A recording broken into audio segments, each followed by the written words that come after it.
नमस्कार, जय हिंद, राधे साथियों। स्वागत है आपका अपने YouTube चैनल आगाज क्लासेस पर। मैं रतन कृष्ण लवानिया फिर से आपके सामने हाजिर हूँ इतिहास की कड़ी में।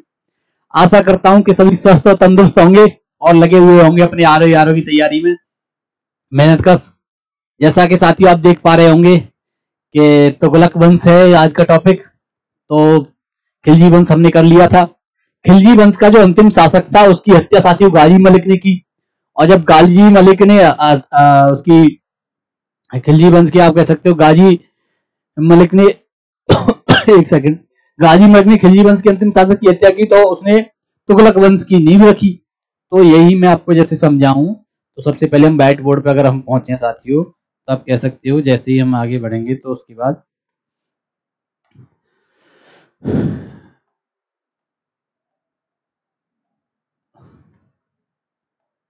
तुगलक वंश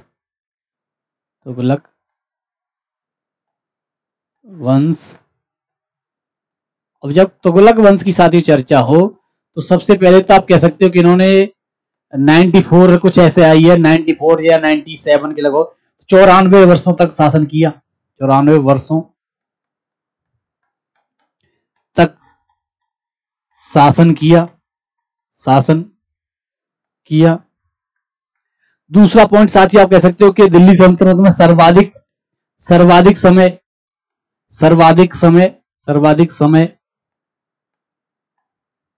समय शासन किया। अभी तक पूछा नहीं गया कि अगर बाई चांस पूछ ले कि सर्वाधिक समय दिल्ली सल्तनत में किस वंश ने शासन किया तो साथियों तुगलक वंश। यहां साथियों अब संस्थापक की जब चर्चा होगी, संस्थापक तो आप कह सकते हो कि संस्थापक था गाजी मलिक।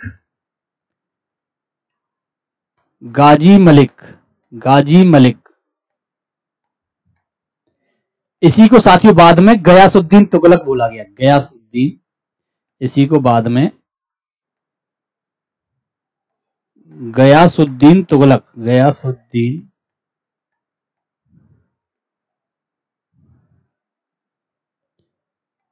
बोला गया।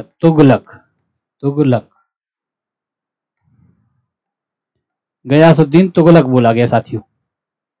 गाजी मलिक ने साथियों आप कह सकते हो कि एक सेकंड मैं थोड़ा इसे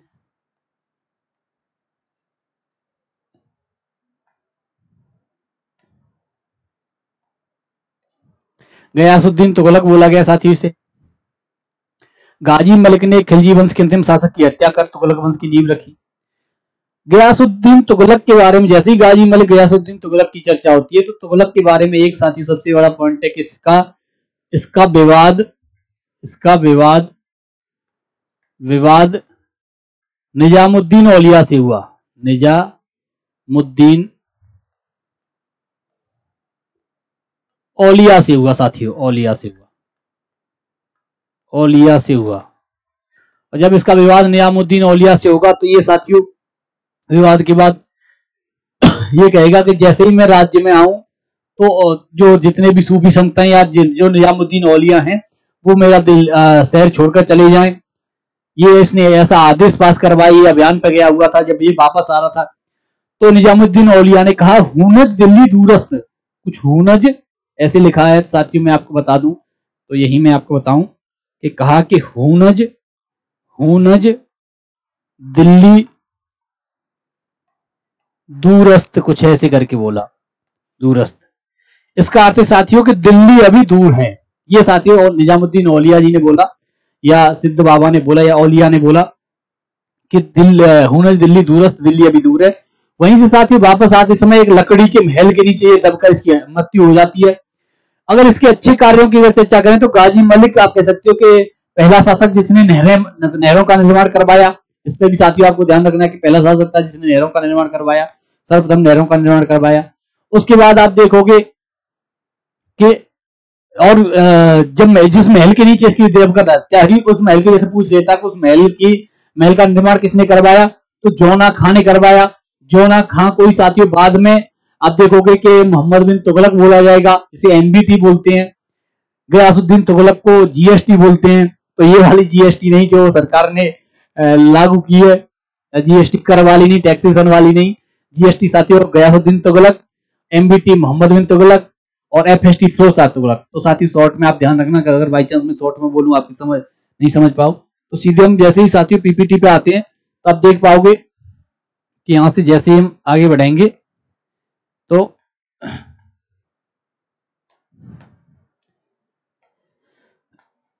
पहली आप देख पाओगे सबसे पहले गयासुद्दीन तुगलक की चर्चा होगी। तुगलक वंश साथियों टाइम पीरियड 1320 से 1414। मैंने आपको बताया था कि 94 वर्षों, अभी मैंने आपको बताया 94 वर्षों तक शासन किया। सल्तनत काल में सर्वाधिक समय शासन करने वाले थे। यह कौरानी तुर्क थे साथियों, कौरानी तुर्क थे। इस पे आप ध्यान रखना कि कौरानी तुर्क थे। सबसे पहले शासक सीधे साथियों या संस्थापक गयासुद्दीन तुगलक था। इसकी चर्चा होती है। इसी को साथियों गाजी मलिक, इसका वास्तविक नाम जैसे नीचे दे रखा है तो इसका वास्तविक नाम गाजी मलिक था।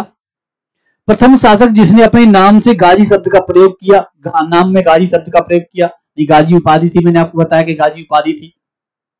गाजी उपाधि भी बताई मैंने आपको समझा के कि वो मुंडों की आप कह सकते हो नर मुंडों की जो एक पिरामिडनुमा बनाकर उस पर बैठकर कुछ रक्त वक्त मिलाकर उस पर कोई घोषणा की जाती थी कि गाजी की उपाधि।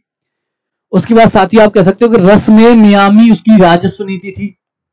इसने भू राजस्व दर को घटाकर 1/10 किया। उसने नहरों का निर्माण करवाया, या कह सकते हो कि पहला शासक जिसने नहरों का निर्माण करवाया तुगलक वंश का या दिल्ली सल्तनत का। सूफी संत निजामुद्दीन औलिया के साथ इसका विवाद हुआ। औलिया ने कहा हनूज दिल्ली दूरस्थ, दिल्ली अभी दूर है। ये साथियों इसका अर्थ है। हनूज आगे दे रखा है साथियों, दिल्ली अभी दूर है। ये साथियों इसका अर्थ है हनूज दिल्ली दूरस्थ। वो दिल्ली पहुंचने से पहले ही मैंने आपको बताया विवाद किस बात पर हुआ था। तो आप देख सकते हो कि दिल्ली अभी दूर है। तो लकड़ी के महल के नीचे दबकर जब इसकी मृत्यु हो गई, दिल्ली से बाहर एक लकड़ी के महल के नीचे वापस आते समय दिल्ली से बाहर एक लकड़ी के महल के नीचे दबकर इसकी मृत्यु हो गई। इस लकड़ी के महल को किसने बनवाया साथियों? जौना खां ने बनवाया। जौना खां को जौना खां को बाद में मोहम्मद बिन तुगलक बोला गया, एमबीटी बोला गया। इससे आगे जैसे हम बढ़ेंगे साथियों तो आप देख पाओगे कि लकड़ी के महल को, हाँ ये अभी मैंने आपको बताया कि लकड़ी के महल को जौना खां ने बनवाया था। जौना खां को बाद में बोला जाएगा साथियों मोहम्मद बिन तुगलक, मोहम्मद बिन तुगलक, जिसे एमबीटी साथियों बोल देते हैं, एमबीटी। तो मैं बाद में करवा दूंगा साथियों तीनों का, जीएसटी गयासुद्दीन तुगलक, एमबीटी मोहम्मद बिन तुगलक और एफएसटी फिरोज तुगलक साथियों। सल्तनत काल आपके और एक और मैं बता दूं, जौना खां आप कह सकते हो तुगलक वंश का या सल्तनत तुगलक वंश का सबसे योग्य शासक अगर कोई बोला जाएगा, सबसे पढ़ा लिखा शासक अगर कोई बोला जाएगा, सबसे महत्वाकांक्षी शासक अगर कोई बोला जाएगा तो साथियों जौना खां था। लेकिन इसकी आप कह सकते हो कि कुछ प्रयोग असफल होने के कारण इसे एक पागल बादशाह बोला जाता है। कोई इसकी मृत्यु पर कुछ लेखक कहते हैं कि जनता को अपने शासक को अपनी मतलब प्रजा को अपने शासक से मुक्ति मिल गई। तो ये भी साथियों ध्यान रखना है। सल्तनत काल का प्रथम सुल्तान जिसने नहरों का निर्माण करवाया गयासुद्दीन तुगलक साथियों। इस पे आप ध्यान रखना, इस पे साथियों ट्रिपल स्टार लगा लीजिए, ये कई बार पूछा गया है। दूसरे शासक की जब चर्चा करें साथियों तो मोहम्मद बिन तुगलक, मैंने आपको बताया मोहम्मद बिन तुगलक, इसी को एमबीटी बोला जाता है। एमबीटी साथियों, एमबीटी बोला जाता है। इसका वास्तविक नाम जौना खां था, मैंने अभी आपको करवाया। यह निजामुद्दीन औलिया का शिष्य था और अनुयायी था साथियों। तो आप कह सकते हो कि जीएसटी जो गयासुद्दीन तुगलक था वो औलिया का विरोधी था, या औलिया से उसका विवाद हुआ। तो उसने कहा कि मैं जैसे ही राज्य में पहुंचूं या मैं जैसे ही दिल्ली पहुंचूं तो औलिया दिल्ली छोड़कर चले जाएं। तो औलिया ने कहा कि दिल्ली अभी दूर है, हुनज दिल्ली दूरस्थ, दिल्ली अभी दूर है। तो वो दिल्ली में प्रवेश करने से पहले एक लकड़ी के महल के नीचे दबकर मर गया। इसके बाद आप देखोगे कि मोहम्मद बिन तुगलक जो निजामुद्दीन औलिया का शिष्य था और अनुयायी था, यह सल्तनत काल का सबसे विद्वान शासक, अभी मैंने आपको बताया था सबसे पढ़ा लिखा, सबसे विज्ञान, सबसे योग्य शासक था। इसके बाद जैसे ही हम आएंगे तो आप देखोगे कि इसने कई भाषाओं का ज्ञान था, तुर्की, अरबी, फारसी इत्यादि साथियों, और भी कुछ भाषाएं थी जिनका ज्ञान था इसे। इसके बाद जैसे ही चर्चा करें तो आप देखोगे कि इसने कई विषयों का ज्ञान था। इसने दर्शन शास्त्र का भी ज्ञान था, सुलेखन का भी ज्ञान था, ज्योतिष शास्त्र का भी ज्ञान था और खगोल शास्त्र का भी साथियों ज्ञान था। तो इस पे आप ध्यान रखना कि खगोल शास्त्र तक का ज्ञान था। इतिहासकार इसे पागल रक्त पिपासु बताते हैं। वह प्रयोगधर्मी शासक था। अब ये भी मैं बताऊंगा कि इसे पागल और रक्त पिपासु क्यों बताते हैं साथियों।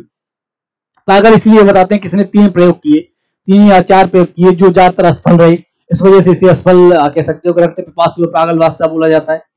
इसके बाद जैसे ही हम आगे बढ़ेंगे साथियों, तो आप देखोगे कि इसके जब प्रयोगों की चर्चा करें तो सबसे पहला प्रयोग था साथियों गंगा यमुना दोआब में कर वृद्धि। बहुत अच्छा आप कह सकते हो निर्णय था, बहुत सूझबूझ वाला निर्णय था।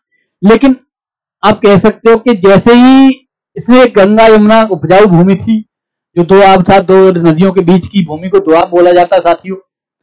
दोआब था, उपजाऊ भूमि थी, जल की व्यवस्था थी, अच्छी फसल होती थी, वहां इसने कर बढ़ा दिया क्योंकि राज्य कोष भरना था, राज्य कोष में धन की वृद्धि के लिए इसने कर बढ़ाया। जब दोआब में कर की वृद्धि की उसी साल साथियों आप कह सकते हो कि किस्मत से या बदकिस्मत अगर इसे बोला जाता है, तो उसी समय जिस समय ये कर वृद्धि की उसी समय इसके यहाँ अकाल पड़ गया। और जब अकाल पड़ जाएगा तो कोई दोआब में कर वृद्धि कोई मतलब नहीं, पुराना कर ही नहीं दे पाएंगे तो वृद्धि तो जब देंगे साथियों, तो वृद्धि तो छोड़ो, कर भी नहीं दे पाए, उसी समय अकाल पड़ गया। तो इसीलिए साथियों ये असफल रही, ये दोआब में कर वृद्धि असफल रहा। इसने कर को बढ़ाकर 12 कर दिया, लेकिन वहां अकाल पड़ गया, मैंने अभी आपको बताया अकाल पड़ गया। कालांतर में इसने किसानों को अग्रिम कृषि ऋण सोंधर है साथियों, सोंधर नहीं है, इसे सौंधर भी बोला जाता है या सोंधर भी बोला जाता है। अग्रिम ऋण होते हैं किसानों को, कृषि के लिए अग्रिम ऋण जो दिए जाते हैं उन्हें सोंधर बोला जाता है। तो इसने कालांतर में किसानों को अग्रिम ऋण सोंधर प्रदान किए। इसके बाद आप देखोगे इसने दीवाने अमीर को ही कृषि विभाग की स्थापना की। दीवाने अमीर को ये कई बार पूछा गया साथियों, इस पे 4 स्टार लगा लीजिए, ये कई बार पूछा जाता, कई बार पूछा, बार बार पूछता आयोग। इसको ध्यान रखना कि दीवाने अमीर कोई की स्थापना किसने की, तो मोहम्मद बिन तुगलक ने या एमएसटी ने की, एमबीटी ने की साथियों। इससे आगे जैसे हम बढ़ेंगे तो आपको जो आप कह सकते हो कि जैसी चर्चा होगी तो दूसरा इसने दीवाने अमीर कोई की बात की। जब इसके प्रयोग की जब तीसरा पॉइंट आता है या दूसरा पॉइंट प्रयोग का जो पॉइंट दूसरा है वो एक कार्य था साथियों, जो 2 नंबर पर मैंने आपको कर दिया, वो एक कार्य था कि इसने दीवाने अमीर कोई की स्थापना की, कृषि विभाग की स्थापना की। दूसरा जो प्रयोग साथियों प्रतीकात्मक मुद्रा का प्रचलन, ये अब साथियों प्रतीकात्मक मुद्रा का प्रचलन इससे पहले चाइना में भी हुआ था, वो भी साथियों वहां पे भी सफल रहा। एक और जैसे मंगोलिया और इसमें कहीं हुआ था, एक शासक ने किया था, वहां भी साथियों सफल रहा। तो उसने बड़ी सूझबूझ से प्रतीकात्मक मुद्रा का प्रचलन किया। लेकिन साथ कह सकते हैं कि जो फर्जी मुद्रा बोलते हैं या जैसे प्रतिलिपि मुद्रा, या जैसे कह सकते हैं कि इसने चांदी के सिक्कों के आधार पर तांबे के सिक्के चलाए। आप कह सकते हो जब तांबे के सिक्के चलाए तो इसने कोई, यहाँ आप कह सकते हो कि इसने कोई एक ऐसी उसकी पहचान नहीं रखी जो केवल राज्य के उन पर हो सकती है, उसने उन पहचान को आम कर दिया। और जब पहचान को आम कर दिया तो हर घर साथियों टकसाल बन गया, हर घर में ढेरों घर में सिक्के छापे जाने लगे। तो इससे साथियों ये भी प्रतीकात्मक मुद्रा वाला है, इसका प्रयोग भी असफल रहा। इसके बाद आप देखो तांबे के सिक्के चलाए, लेकिन यह प्रयोग भी असफल रहा। कारण अगर देखो तो जनता इसके महत्व को समझ ही नहीं पाई, जनता प्रतीकात्मक मुद्रा को समझ नहीं पाई, क्योंकि जनता उस समय शिक्षित नहीं थी इतनी। ये शिक्षित शासक था। अधिकारियों द्वारा असहयोग, अधिकारियों ने सहयोग नहीं किया, अपने अपने घर बढ़े, अपने अपने कह सकते हैं कि अपनी अपनी तिजोरियां भरी। जाली मुद्रा हर घर टकसाल बन गया, राज्य का हर घर टकसाल बन गया, हर घर में सिक्के छापे जाने लगे। तो कोई असली आप कह सकते हो कि एक जो सिक्के की एक मूल पहचान जो होती है कि इसके उसमें राज्य ने कोई मूल पहचान नहीं की। विदेशी व्यापारियों ने उसे स्वीकार नहीं किया। विदेशी व्यापारी तो स्वाभाविक से स्वीकार नहीं करेंगे जब इस तरीके से होगा। और अपूर्ण तैयारी, इसकी तैयारी भी पूर्ण नहीं थी। ये कुछ कारण थे जिस वजह से इसका प्रतीकात्मक मुद्रा वाला जो प्रयोग था वो असफल रहा साथियों। इसके बाद आप प्रेरणा की जब बात करें तो आप देखोगे कि कुबलई खां और गेता खू से इसकी प्रेरणा मिली। तीसरा जैसे जो परिवर्तन की उसमें आप देख सकते हो, तो परिवर्तन में तीसरा पॉइंट है, वैसे चौथा पॉइंट साथियों आप बोल सकते हो कि ये चौथा पॉइंट है, लेकिन प्रयोगों में साथियों प्रयोगों में ये तीसरा पॉइंट है। जो तीसरा प्रयोग था वो था साथियों राजधानी परिवर्तन। इसने अपनी राजधानी गर्मियों में एक ठंडे क्षेत्र में साथियों परिवर्तन किया, लेकिन बड़ी अच्छी बात थी कि परिवर्तन किया। लेकिन देवगिरी को नई राजधानी बनाया इसने। देवगिरी एक पहाड़ पर आप कह सकते हो कि एक ठंडे प्रदेश में थी। दिल्ली से देवगिरी पे इसने ग्रीष्मकालीन राजधानी जो बोला जाता है, आज भी वर्तमान में भी आपको मिलेगा कि ये देहरादून और उसमें या हिमाचल प्रदेश की जब राजधानी चर्चा होगी तो उसमें आपको मिलेगा कि ग्रीष्मकालीन अलग है और शीतकालीन अलग है। ऐसे ही साथियों देवगिरी को भी इसने राजधानी बनाया एवं उसका नाम दौलताबाद रखा। लेकिन यह प्रयोग भी असफल रहा, और इस प्रयोग को असफल रहने के कारणों की जैसे चर्चा करें तो कारण मैं आपको बता दूं, यह परिवर्तन के कारण जैसे वो तो इब्न बतूता एवं अबू वक्त इसामी के अनुसार जनता सुल्तान को गालियां भरे पत्र लिखती थी, इसीलिए इसने जनता को दंडित किया। तो ये तो लेखकों के अलग अलग जो उसके समर्थक लेखक है उसका प्रशंसा करेंगे, लेकिन आप ध्यान रखना कि इब्न बतूता और अबू वक्त इसामी, या अबू वक्त भी नहीं, इसामी सीधे सीधे इसके अगर शॉर्ट में अगर नाम करना हो तो इब्न बतूता और इसामी ने बताया कि जनता सुल्तान को गालियां भरे पत्र लिख दी, इसीलिए जनता को दंडित करने के लिए इसने राजधानी परिवर्तित किया। तो ये कोई कारण नहीं है, लेकिन उसमें जब दे रखा है तो आप ध्यान रखना। बर्नी के अनुसार सल्तनत के केंद्र को राजधानी स्थापित करनी थी। बर्नी के अनुसार अगर बताएं तो बर्नी एक तीसरे लेखक हैं इसामी और इब्न बतूता के अलावा, तो उन्होंने बताया कि इस राजधानी इसीलिए परिवर्तित करी क्योंकि दिल्ली सेंटर में नहीं थी। दौलताबाद देवगिरी सल्तनत के पूरे दिल्ली सल्तनत के सेंटर में थी, तो मध्य में केंद्र में थी, इसीलिए परिवर्तन की। कुछ इतिहासकारों के अनुसार मंगोलों के आक्रमण से बचने के लिए राजधानी परिवर्तित की गई। तो अलग अलग इतिहासकारों ने अपने अलग अलग कारण दिए। इन्होंने मंगोलों के आक्रमण बताया, बर्नी ने बताया कि सेंटर में केंद्र में के लिए बताया, इब्न बतूता और इसामी ने बताया कि जनता ने गालियों भरे पत्र लिखे थे तो उसे दंडित करने के लिए इसने राजधानी परिवर्तित की। तो ये साथियों अपने अलग अलग इतिहासकारों के अलग अलग में। इस समय मंगोलों ने भारत पर एक बार आक्रमण किया। इनका नेता तमरासरीन था। उसके बाद आप देखोगे कि वास्तविकता में राजधानी का पूर्णतः स्थानांतरण नहीं हुआ था। हमें दिल्ली टकसाल के सिक्के प्राप्त होते हैं, क्योंकि जब सिक्के गणित होते थे तो इससे आप निष्कर्ष निकाल सकते हो कि ग्रीष्मकालीन जो ठंडे प्रदेश में जाने के लिए उसने ठंडी ग्रीष्मकालीन राजधानी दौलताबाद या देवगिरी बनाई। जो टकसाल है वो सब दिल्ली में थी, उन्हीं के दिल्ली के टकसालों में सिक्के छापे जाते थे। तो राजधानी पूर्णतः परिवर्तन तो नहीं हुआ था। अरबियाती अब्बासी दो राजधानियों का उल्लेख करता है, एक ग्रीष्मकालीन एक शीतकालीन साथियों। तो वही मैं आपको समझाना चाह रहा हूं कि ग्रीष्मकालीन और शीतकालीन दो उनकी चर्चा है। उसके बाद साथियों जो आप कह सकते हैं चौथा प्रयोग की जब चर्चा होगी तो खुरासान अभियान साथियों इसकी कह सकते हैं कि इसका प्रयोग था। उसमें मैं बताऊं कि खुरासान यहां बीच में साथियों खुरासान था। ऊपर मैंने अभी आपको बताया था तमरासरीन मंगोल आक्रमण, मंगोल थे, नीचे फारस था और इधर मोहम्मद बिन तुगलक साथियों।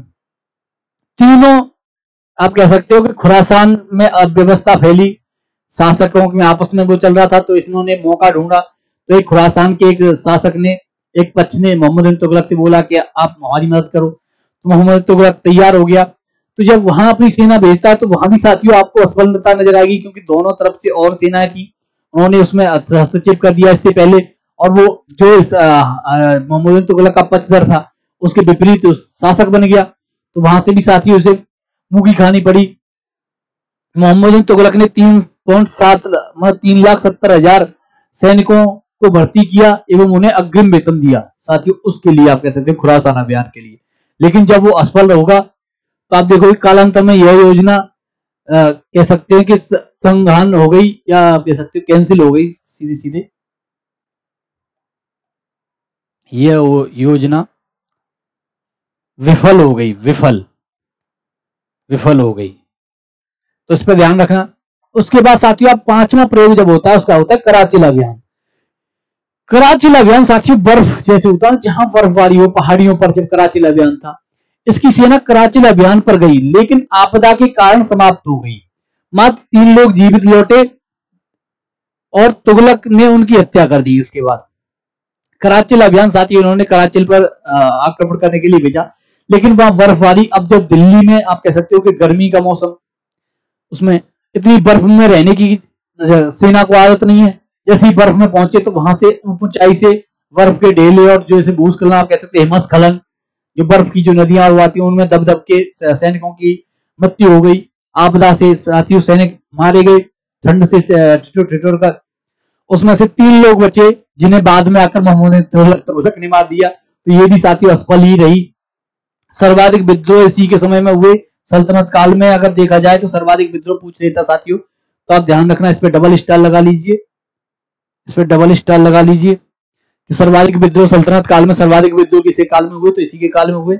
इससे आगे जैसे हम बढ़ेंगे साथियों तो आप देखोगे कि इसके समय सल्तनत सबसे विस्तृत था। यह धार्मिक रूप से सहिष्णु शासक था, इस पर ध्यान रखना। होली उसका पसंदीदा त्योहार था, तो आप कह सकते हो कि एक धार्मिक रूप से सहिष्णु शासक था, होली इसका पसंदीदा त्योहार था। सबसे विस्तृत जैसे सल्तनत, दिल्ली सल्तनत का सबसे ज्यादा विस्तार साथियों मोहम्मद बिन तुगलक के समय में था। इसके बाद इब्न बतूता की जब चर्चा होती है तो इब्न बतूता कई बार पूछ लेता है कि इब्न बतूता इसकी रचना साथियों रेहला थी उसमें, और इसी ने साथियों बोला मोहम्मद बिन तुगलक के बारे में कि जनता, जब राजधानी परिवर्तन की चर्चा हुई तो जनता ने कार्यों बड़े पत्र लिखे, उससे उसका बदला लेने के लिए इसने राजधानी परिवर्तित की। इब्न बतूता साथियों मोरक्को का निवासी था। मोरक्को साथियों अफ्रीका में पड़ता है। 1333 में भारत आया साथियों। इसके बाद इसकी एक मैं पॉइंट बताया, इसकी रचना रेहला है, ये मैंने पहले ही बता दिया। तुगलक ने इसे दिल्ली में काजी का पद पर नियुक्त किया साथियों। इसे कुछ दिनों के लिए जेल में भी डाला गया। तुगलक ने इसे दूत बनाकर चीन भेजा। इब्न बतूता को कह सकते हैं कि तुगलक शासकों ने दूत बनाकर चीन भेजा। कुछ दिन जेल में डाला गया, तब लगा कि नहीं ये पढ़ने के लिए आया है, अच्छा विद्वान व्यक्ति है, लेखक है, तो फिर निकालकर उसे चीन दूत बनाकर भेजा साथियों। इसने अपना यात्रा वृत्तांत चीन में जाकर लिखा, जिसे रेहला अरबी भाषा में साथियों बोला जाता है। तो रेहला पूछ लेता है कि रेहला किसकी रचना है, तो साथियों आप ध्यान रखना कि ये इब्न बतूता की रचना है। 1351 में थट्टा, ये साथियों थट्टा है, ये धट्टा नहीं है, ये थट्टा है साथियों। थट्टा सिंध में मोहम्मद बिन तुगलक की मृत्यु हो गई साथियों थट्टा में। तो ये सॉरी धट्टा नहीं है, इस पर ध्यान रखना, ये मैं आपको बता दूं, जब जैसी चर्चा होगी तो मैं बता दूं। ये थट्टा नहीं है, ये थट्टा है, थट्टा, ये धट्टा नहीं है, थट्टा। थट्टा सिंध में मोहम्मद बिन तुगलक की साथी मृत्यु होगी। इससे आगे आप जैसे ही बढ़ेंगे तो फिरोज शाह तुगलक आएंगे। फिरोज शाह तुगलक की जब चर्चा होगी तो फिरोज शाह तुगलक साथियों टाइम पीरियड साथियों मायने नहीं रखता कि 1351 से 86।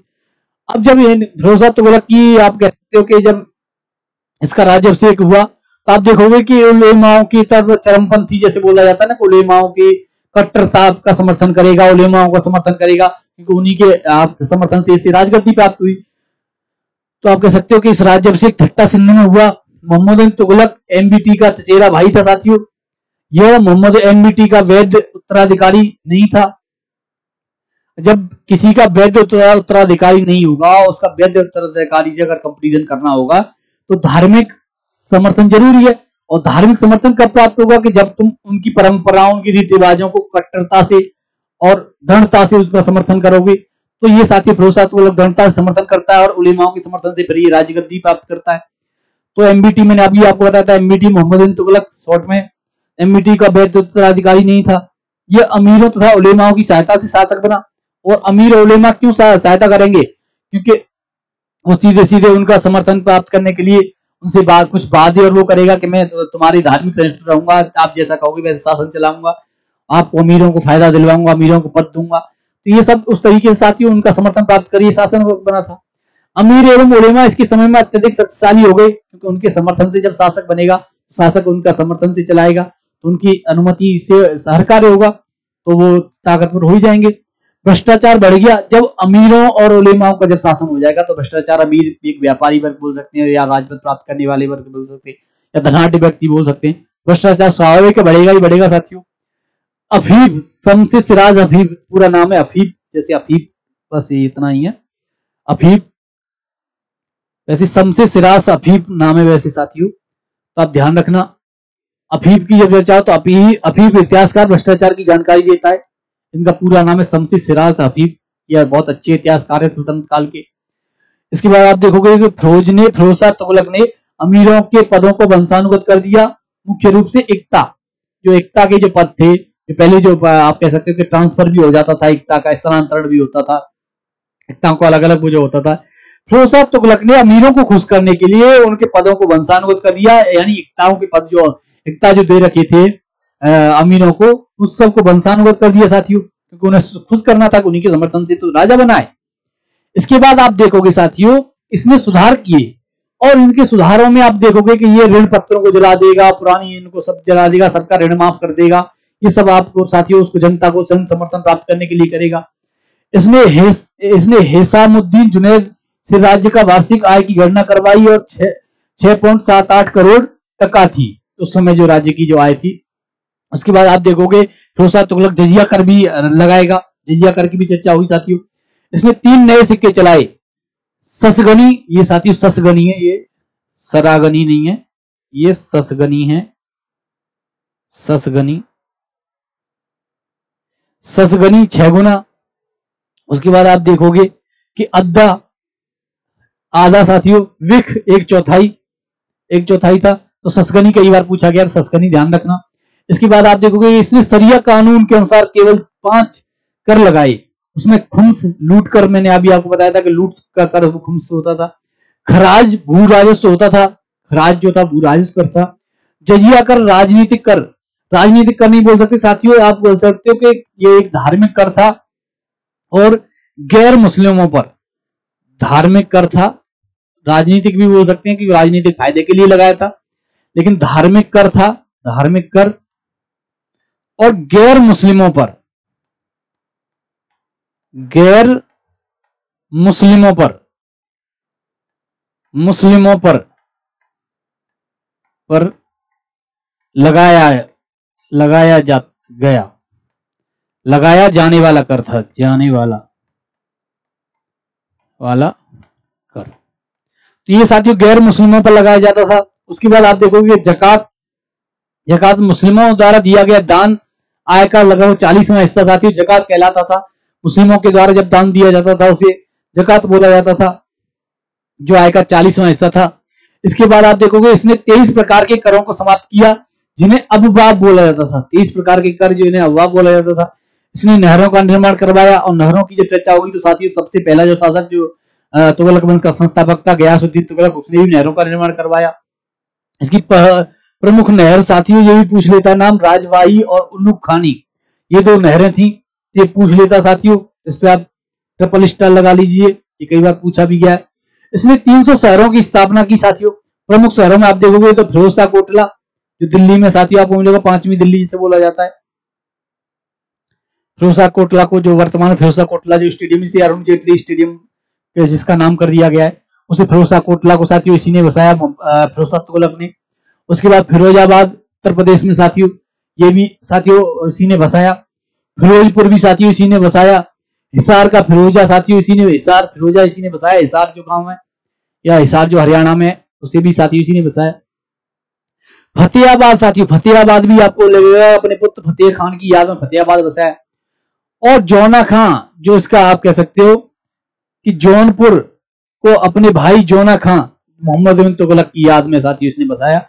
बंगाल अभियान से लौटते समय जौनपुर शहर बसाया साथियों इसने, जौनपुर शहर था अपने भाई की याद में, भाई जौना खां की याद में इसने जौनपुर शहर बसाया, और बंगाल अभियान से लौटते समय ये इसने बसाया था। तो वो भी पॉइंट साथियों मैंने दे दिया, वैसे पूछा नहीं गया कि किस अभियान से लौटते हुए, पर आप ध्यान रखना कि बंगाल अभियान से लौटते हुए इसने जौनपुर शहर बसाया।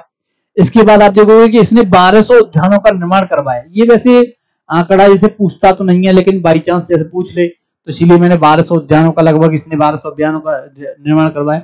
इसने कुछ विभागों की स्थापना की, ये साथियों पूछ लेता विभाग, ये महत्वपूर्ण है। इस पे मैं अगर आपको लगाऊं तो इस पे मैं सीधे सीधे 4 स्टार लगाऊंगा, सीधे सीधे पेपर आउट हो रहा है, पक्का आने के चांस हैं, इनमें से कोई न कोई आएगा जरूर, सभी भी पूछ सकता है, तो आप ध्यान रखना। दीवाने खैरात आप कह सकते हो कि दान विभाग था, गरीब मुसलमानों के लिए दिया जाता था दीवाने खैरात। दीवाने इस्तेहाक पेंशन विभाग था, पेंशन दी जाती थी साथियों।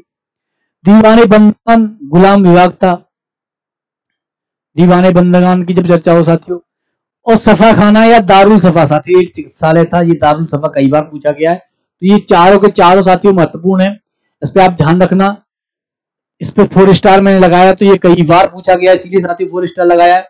इसके बाद आप देखोगे साथियों तो इसने एक सिंचाई कर लागू किया जिसे हके सर्व बोला जाता था, हके सर्व, जिसे सिंचाई कर था उसे हके सर्व बोला जाता था। उस्र साथियों जब चर्चा होगी तो उस्र मुसलमानों की भूमि थी, उस पर उस्र कर लिया जाता था, उम्र पर लगाया गया कर उस्र कर था या उम्र कर था साथियों, उम्र कर था साथियों, ये उम्र कर था, जिसे उम्र पर लगाया जाता था। फिरोज शाह तुगलक के अभियानों की चर्चा करें साथियों तो आप देखोगे कि फिरोज तुगलक एक अच्छा सेना नायक नहीं था, क्योंकि इसने अभियान ज्यादा किए ही नहीं, अभियान किया नहीं, बस उन्हीं में उलेमाओं में और अमीरों में ये उलझा रहा साथियों। उसके बाद इसने बंगाल व सिंध पर अभियान किए। सिंध अभियान को अत्यंत कुव्यवस्थित अभियान कहा जाता है साथियों, क्योंकि कोई व्यवस्थित अभियान था ही नहीं, उसे कुव्यवस्थित अभियान बोला जाता है। उसके बाद इसकी धार्मिक नीति साथियों अगर चर्चा हो तो इसकी माँ हिंदू थी, और जब इसकी माँ हिंदू हो साथियों और उसे एक मुस्लिम साम्राज्य का शासक बनना है, तो उलेमाओं, स्वाभाविक बात है कि उलेमाओं और उनका समर्थन प्राप्त करना होगा। उलेमाओं को समर्थन प्राप्त करने के लिए शरिया कानून का समर्थन करना पड़ेगा, और शरिया कानून का समर्थन करना पड़ेगा तो उसी कट्टरता से या उसी से जजिया कर भी आरोपित करना पड़ेगा। तो इसीलिए साथियों ये जजिया कर भी लगाता है, शरिया कानून का समर्थन भी करता है, और जो आप कह सकते हो कि जो मुस्लिम जो उलेमा है और अमीर है उनका भी समर्थन करता है, उनकी हर नीति का समर्थन करता है साथियों। तो एक शासक को, क्योंकि सबसे बड़ी बात है कि उस समय एक मुस्लिम शासकों की, एक कह सकते हो कि मुस्लिम शासकों की एक वो चल रही थी, मुस्लिम शासन के बीच में एक हिंदू माँ से पैदा हुए को कौन पूछता, अब खुद सोचो। तो उसे उलेमा उनका समर्थन प्राप्त करने के लिए, उन्हें खुश करने के लिए साथियों इसने ये सब किया। इसके बाद आप देखो इसने ब्राह्मणों पर जजिया कर लगाया, ये भी साथियों, ये कार्य भी साथियों ये करेगा। जब चर्चा होगी तो आप कह सकते हो कि ये कार्य भी करेगा।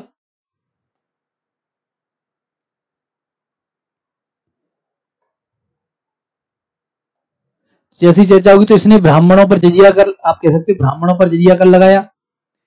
बंगाल अभियान से लौटते समय आप देखोगे कि पुरी जगन्नाथ मंदिर को तोड़वाया इसने। ये साथियों इसके कुछ ऐसे कार्य हैं जिनके बारे में आप देख सकते हो कि पुरी के जगन्नाथ मंदिर को भी इसने बंगाल अभियान से जोड़ते हुए, इसने ज्वाला देवी मंदिर को तोड़वाया। ज्वाला देवी मंदिर से प्राप्त संस्कृत पांडुलिपियों को फारसी में अनुवाद करवाया साथियों।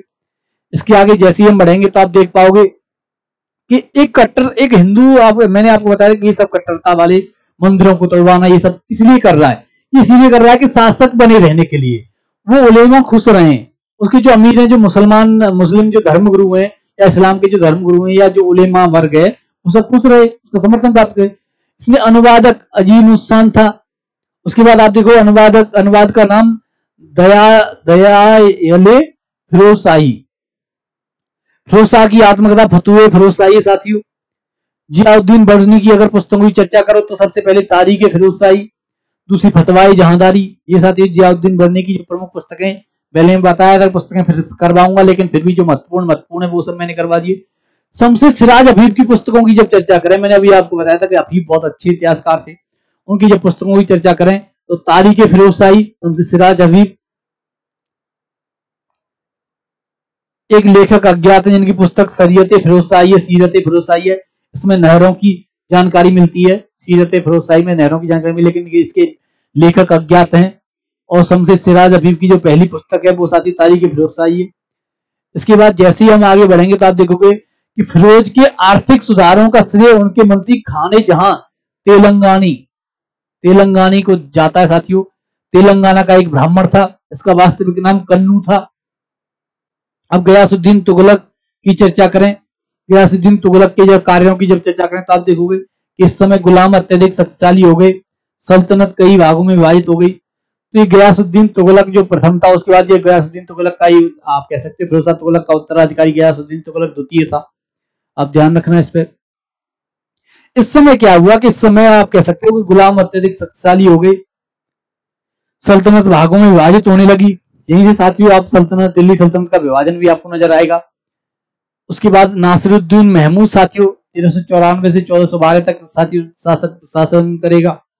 और जब नासिरुद्दीन महमूद 1394 से आप कह सकते हो 1412 तक शासन करेगा, तो उसमें आप देखोगे कि सल्तनत, ये साथियों सल्तनत है, तो इस पर ध्यान रखना, सल्तनत दिल्ली से पालम तक फैला हुआ था दिल्ली सल्तनत साथियों। तो उसमें आप देख सकते हो कि दिल्ली सल्तनत में कितना वो आ गया कि दिल्ली से पालम तक ही फैला हुआ है।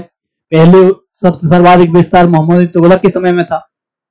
1398 में साथियों तैमूर ने भारत पर आक्रमण किया, यह आक्रमण है, ये साथियों आक्रमण किया एवं दिल्ली को लूट लिया।